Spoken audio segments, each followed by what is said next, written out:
Pemirsa, perkembangan kasus dugaan korupsi yang menyeret oknum Jaksa Agung Muda memasuki babak baru. Setelah ditetapkan sebagai tersangka dalam 3 perkara korupsi, perhatian publik ini tertuju pada satu hal: mampukah proses hukum berjalan secara profesional, transparan, dan menghadirkan kepastian hukum bagi semua pihak.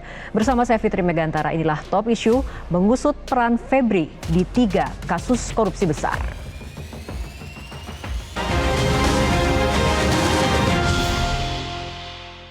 Dan untuk membahas topik kali ini telah hadir di studio Metro TV mantan Kabareskrim Polri Komjen Pol Purnawirawan Susno Duaji. Pak Susno, terima kasih telah hadir bersama kami di studio Metro TV. Baik, dan kita juga akan berbincang bersama mantan penyidik KPK Mas Yudi Purnomo. Mas Yudi, terima kasih telah hadir di program. Sama-sama Mbak Fitri. Baik, Mas Yudi dan juga Pak Susno, kita juga akan berdiskusi melalui sambungan Zoom dengan anggota Komisi Kejaksaan Bapak Nur Rohman. Pak Nur Rohman, terima kasih telah bergabung bersama Top Issue untuk kali ini.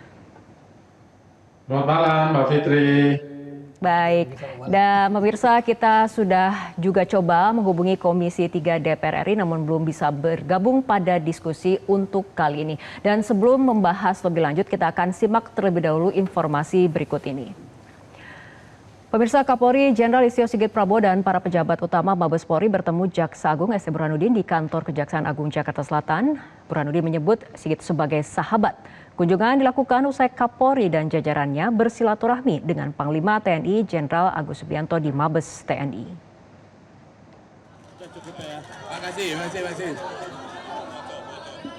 Jaksa Agung Burhanuddin mengatakan kedatangan Kapolri Listio Sigit dan jajaran Polri bukan hal baru. Ia mengatakan tidak ada persaingan antara dua institusi penegak hukum tersebut. Jaksa Agung menegaskan pertemuan ini bukan karena ada masalah. Senada dengan itu, Kapolri Jenderal Sigit kemudian menyapa Jaksa Agung Burhanuddin dengan sebutan kakak asuh. Ia bersyukur dan merasa terhormat bisa diterima Jaksa Agung Burhanuddin. Menurutnya ada sejumlah hal yang dibahas dengan Jaksa Agung. Jenderal Sigit mengatakan Kejagung dan Polri merupakan kesatuan dalam penegakan hukum. Mendapatkan kehormatan diterima untuk bisa bersilaturahmi dan beraudiensi terkait dengan beberapa hal yang tadi kita bicarakan untuk bagaimana ke depan antara kejaksaan dan kepolisian sebagai satu ikatan aparat penegak hukum di dalam sistem criminal justice system ini tentunya terus kita perkuat, kita perkokoh, apalagi kita juga ada UHA baru yang tentunya ini juga sama-sama kita sosialisasikan bersama. Lalu kami begini, cuma memang kami tidak terbuka dengan teman-teman di sini. Kita ini satu kesatuan, tujuannya adalah memberi rasa aman di masyarakat, memberi suatu rasa adil di masyarakat. Kami mempunyai tujuan yang sama dan kami tidak bisa dipisah-pisahkan. Demikian. Sebelumnya, Kapolri Jenderal Listio Sigit Prabowo beserta jajaran pejabat utama Mabes Polri bertemu dengan Panglima TNI Jenderal Agus Subianto di Mabes TNI Cilangkap, Jakarta Timur. Kapolri disambut hangat oleh Panglima TNI, para kepala staf angkatan, dan pejabat utama Mabes TNI. Pertemuan berlangsung di Aula Gatot Subroto Mabes TNI. Dalam pertemuan tersebut, Panglima TNI didampingi oleh sejumlah pejabat, di antaranya Wakil Panglima TNI Jenderal TNI Tandio Budi Revita, Kasat Jenderal TNI Maruli Simanjuntak, Kasal Laksamana TNI Muhammad Ali, Kasal Marsikal TNI Muhammad Tony Haryono, Kasum TNI Letjen TNI Richard Tampu Bolon, beserta pejabat utama Mabes TNI lainnya. Sementara itu Kapolri didampingi oleh Wakapolri Komjen Dedi Prasetyo, Irwasum Polri Komjen Wahyu Widada, Kabintelkam Polri Komjen Yuda Agustawan, Kabareskrim Polri Komjen Syardiantono, Kalemdiklat Polri Komjen RZ Pancaputra, dan Korbrimob Polri Komjen Ramdan Hidayat dan Asta Marina Kapolri Komjen Wahyu Hadiningrat. Hadir pula Kapolda Metro Jaya Komjen Pol Asep Edi Suheri dan jajarannya.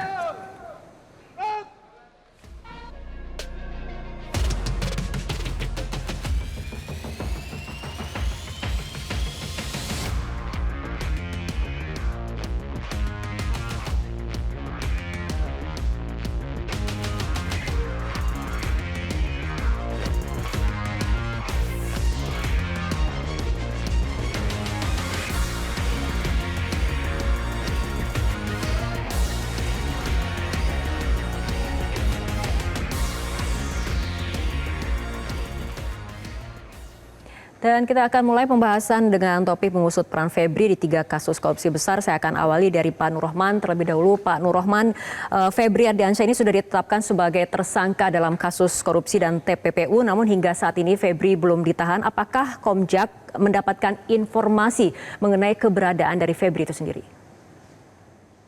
Ya, untuk sejauh ini tentunya per hari ini adalah efektif proses penyidikan ditangani oleh Jampitsus. Tentunya kita akan memonitor langkah-langkah apa yang akan diambil oleh Jampitsus, mulai dari penyidikan, mungkin juga dilanjutkan dengan pemeriksaan, sehingga apakah tersangka ini ada di Indonesia atau tidak, tentunya akan muncul ketika proses pemeriksaan atau pemanggilan terhadap yang bersangkutan. Oke. Dari Komisi Kejaksaan sendiri mengenai pengalihan penyidikan kasus Febri Ardiansyah dari polisi ke kejaksaan, apakah menurut Anda sudah sesuai dengan Kitab Undang-Undang Hukum Acara Pidana? Kalau dilihat hukum acaranya, tentunya itu masih debatable ya. Itu yang bisa menjelaskan tentunya dari kejaksaan maupun di polisi. Apakah ini penyerahan atau pengalihan ataupun pelimpahan, itu nanti yang akan menjelaskan dari kejaksaan. Dan itu merupakan bagian dari pengawasan kami, apakah tahapan-tahapan sudah ditempuh sesuai dengan hukum acara. Selain itu, kami juga lebih concernnya adalah terhadap pelanggaran etika yang sangat kuat dilakukan oleh mantan Jampitsus Bapak Febri, sehingga kami dalam hal ini mendorong untuk segera secara paralel diselesaikan melalui Majelis Kehormatan Jaksa. Oke, dari pantauan Komisi Kejaksaan sendiri, bagaimana artinya mengenai proses internal ini sendiri, Pak Nur Rohman? Nah, ini tentunya ada tindak pidana yang sedang berproses dimulai hari ini. Tadi juga sudah menyampaikan tahapan-tahapannya sudah disampaikan, mulai dari penyidikan, kemudian juga keberadaannya dari Kapus Penkum tadi menyatakan bahwa yang bersangkutan termonitor di Indonesia, dan dari penyidik di Kejaksaan juga memastikan bahwa yang bersangkutan tidak bepergian ke luar negeri dengan menerbitkan terbitnya surat pencegahan ke luar negeri. Kemudian secara paralel juga kami mendorong untuk dilakukannya Majelis Kehormatan Etika sehingga bisa segera dilakukan kajian ataupun hukuman secara disiplin yang merujuk terhadap kode etik perilaku jaksa. Oke, Pak Nur Rohman, sejauh ini kemudian peran spesifik dari Febri dalam kasus-kasus ataupun 3 kasus korupsi besar ini kemudian belum dibuka secara terperinci dalam konstruksi perkara resmi ke publik. Menurut Anda seperti apa? Nah, itu sebenarnya di luar kewenangan kami karena Komisi Kejaksaan itu kan di luar, tidak boleh masuk ke ranah pokok perkara ya. Jadi kami konsentrasinya adalah terhadap perilaku jaksa dan organisasi. Adapun kaitannya dengan penanganan perkara, tentunya kami mendorong kejaksaan untuk segera menyampaikan kepada publik agar kasus ini terang benderang, tidak menjadi bola liar di media massa maupun di media sosial. Oke, saya akan kembali atau ke studio. Pak Susno, ini mungkin kita berbicara terlebih dahulu mengenai pengalihan penyidikan. Apakah memang ada mekanisme yang diatur mengenai pengalihan penyidikan dari polisi ke kejaksaan ini? Baik, kita berbicara masalah hukum ya. Kalau ini dikatakan pelimpahan, saya sepakat dengan Pak Profesor Mahfud. Ini tidak bisa pelimpahan, karena pelimpahan itu diatur dalam hukum acara pidana melalui penyerahan berkas tahap pertama, kemudian kalau dikurang itu ada pengembalian P19, kalau sudah lengkap P21 baru dilimpahkan. Tentunya setelah tersangka diperiksa dan segala macam sudah lengkap ya. Nah, tetapi ini timbul pertanyaan, ini apa namanya? Nah, ini apa namanya? Bukan pelimpahan perkara namanya, yaitu take over ya, atau penyerahan, diserahkan, silakan disidik gitu. Nah, jadi artinya penyidikan kalau kita katakan diambil alih, ini juga tidak tepat. Kalau diambil alih itu ada di dalam aturan untuk KPK. Nah, ini hal yang serupa biasa dilakukan oleh penyidik Polri, yaitu misalnya seseorang yang diduga melakukan tindak pidana, kemudian disidik, ternyata dalam penyidikan berkembang bahwa yang bersangkutan tidak tunduk pada peradilan sipil, maka oleh Polri penyidikannya dialihkan. Nah ini sama dengan ini ngarahnya kepada dialihkan, dialihkan kepada kejaksaan, karena jaksa itu juga penyidik. Selain penuntut, dia adalah penyidik untuk tindak pidana korupsi dan tindak pidana pencucian uang. Jadi saya kira no problem, yang penting tujuannya benar. Dan tadi kita dengar bahwa Jaksa Agung dan Kapolri telah menyatakan sepakat untuk menyidik perkara ini dengan profesional. Nah, kalau profesional itu artinya sesuai dengan hukum, kemudian transparan, akuntabel, dan lain-lain sebagainya. Nah, inilah kita harap ketransparanan dalam melakukan penyidikan ini, sehingga publik, media, dan sebagainya, kemudian civil society bisa mengikuti perkara ini dengan sebaik-baiknya, dan bisa diselesaikan sesuai dengan ketentuan hukum yang berlaku. Oke, Mas Yudi, pandangannya? Ya, kalau bagi saya tidak jadi masalah ya. Siapapun yang menangani kasus ini, yang penting kan kasus korupsi ini terbongkar.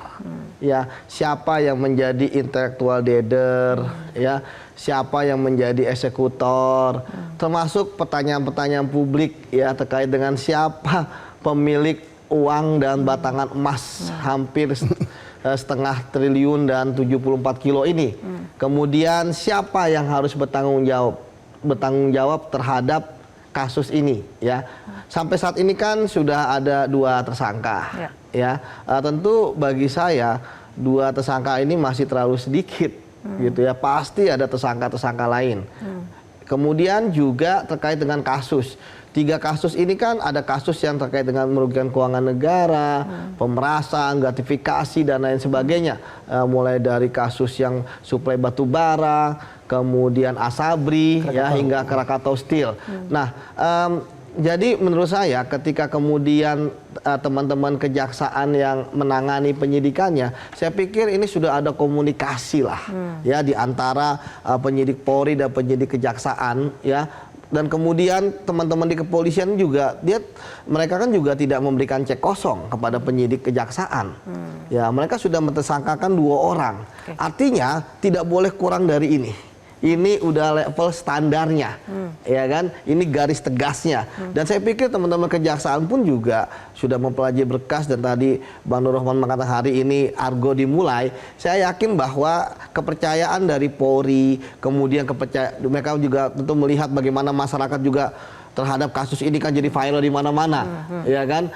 Kemudian pasti akan menuntaskan kasus ini. Apalagi tadi sudah ada pertemuan Pak Kapolri, Pak Jaksa Agung, ya, dengan yang lainnya, dan suasana yang akrab dan sebagainya. Saya pikir sudah tidak ada lagi halangan bahwa saya yakin bahwa kasus ini akan selesai. Seperti itu. Dan tadi selesainya bukan hanya di 2 orang yang sudah jadi tersangka, gitu ya, tetapi juga tersangka-tersangka berikutnya, apakah dia ke atas, apakah dia ke samping, apakah dia ke bawah. Semua harus dimintai pertanggungjawaban pidananya. Oke. Nah, dari Komisi Kejaksaan sendiri, Pak Nur Rahman, bagaimana kemudian mengawal agar penanganan perkara ini, karena kemudian memang sudah mendapatkan perhatian publik yang sangat besar, memang dilakukan secara transparan, profesional seperti itu. Karena kan sejauh ini penetapan tersangka memang baru 2 orang. Apakah mungkin ada kemungkinan pengembangan tersangka dari pantauan ataupun pengawasan dari Komisi Kejaksaan seperti apa? Sesuai dengan tugas kewenangan kami telah membentuk tim khusus untuk melakukan monitoring maupun pengawasan terhadap perkara ini.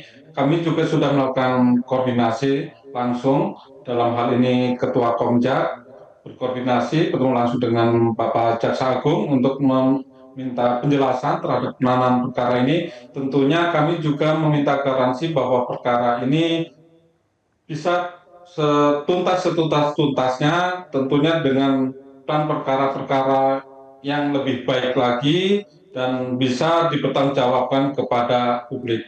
Dan di hari ini juga, selain tadi sudah dijelaskan pertemuan antara Bapak Jaksa Agung dengan Pak Kapolri, selain itu juga sudah melakukan koordinasi dengan Komisi Pemberantasan Korupsi untuk melakukan pengawasan bersama agar perkara ini segera dapat tuntas dan tadi harapannya baik ke atas, ke samping maupun ke bawah.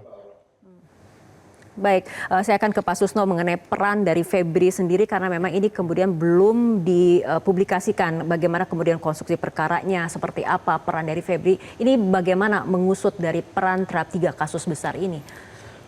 Pertama ini prestasi dari aparat penegak hukum ya. Kenapa saya katakan prestasi dari aparat penegak hukum? Yang kita katakan di luar nampaknya tidak sulit. Ya, mereka ini sangat kompak ya, padahal pelaksana di bawah ya. Antara jaksa penuntut, penyidik kejaksaan, penyidik Polri, penyidik KPK. Mengapa? Karena rata-rata yang memegang peran sekarang ya, yang level direktur ke bawah itu mereka ini satu kawah candra di muka, alumni daripada KPK. Jadi mereka informasi ini sangat kompak gitu. Nah sekarang bagaimana konstruksinya? Konstruksinya sudah mereka bangun sebelum mereka melakukan tindakan upaya paksa penggeledahan dan penyitaan itu upaya paksa. Sebelum upaya paksa dilakukan tentunya pengumpulan informasi dalam tahap penyelidikan. Nah konstruksinya apa? Konstruksinya mereka ini teorinya makan bubur panas, dimulai dari pinggir yaitu menemukan barang bukti yang itu barang bukti itu berasal dari tindak pidana kejahatan, disimpan atau dirubah bentuk atau disembunyikan atau disamarkan, itu pencucian uang. Jadi dari kasus pencucian uang dulu mereka masuk. Nah, tindak pidana awalnya apa? Sudah diumumkan oleh Polri. Di situ ada tindak pidana untuk perkara batubara ya, PLN batubara, kemudian Asabri dan Krakatau Steel. Nah, ini jelas arahnya ke korupsi. Nah, kalau FA sendiri korupsinya apa? Nah, korupsinya dia bukanlah sebagai direktur utama suatu perusahaan atau bukan pegawai perusahaan BUMN ya, tapi dia karena memegang suatu kekuasaan berarti terkait erat dengan suap. Nah, suap itu adalah korupsi. Suap, pemerasan dan sebagainya.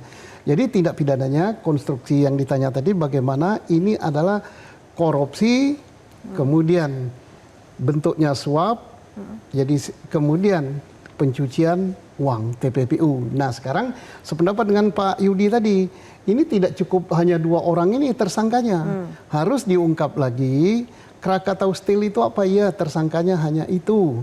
Kemudian untuk PLN batubara apa? Iya hanya itu tersangkanya yang sudah maju. Kemudian untuk Asabri apa? Itu tersangkanya. Kalau itu tersangkanya berarti duit itu tidaklah terkait ya. Ada duit itu pasti menyangkut Krakatau Steel, menyangkut Asabri, menyangkut tindak pidana di PLN batubara. Nah dengan dialihkan penyidikannya kepada kejaksaan ini mempermudah mengungkap. Mengapa mempermudah? Satu, saya yakin komitmen Jaksa Agung dan jajaran kejaksaan tidak mungkin dia akan mempertaruhkan ya nama baik kejaksaan untuk main-main dengan perkara ini. Kalau dia tepat menangani perkara ini, justru perkara yang ini akan meningkatkan citra kejaksaan yang selama ini sudah baik. Dan juga akan mempermudah mereka melakukan penyidikan karena dia udah tahu kasus batubara dia yang nangani, kasus Krakatau Steel jaksa yang nangani, kemudian kasus apa satu lagi tadi Asabri dia juga yang nangani. Nah makanya tadi diharapkan tersangkanya bukan 2 ini, masih ada tersangka besar lagi gitu. Harus dijadikan tersangka pada peristiwa ini. Oke, berarti nanti kemudian kita akan tanyakan kepada Pak Nur Rohman bagaimana kemudian pandangan dari Komisi Kejaksaan mengenai bahwa pelimpahan kepada kejaksaan ini akan mempermudah pengungkapan. Artinya ada harapan seperti itu. Kita akan tunggu jawaban dari Pak Nur Rohman, tapi kita ikuti jeda berikut terlebih dahulu.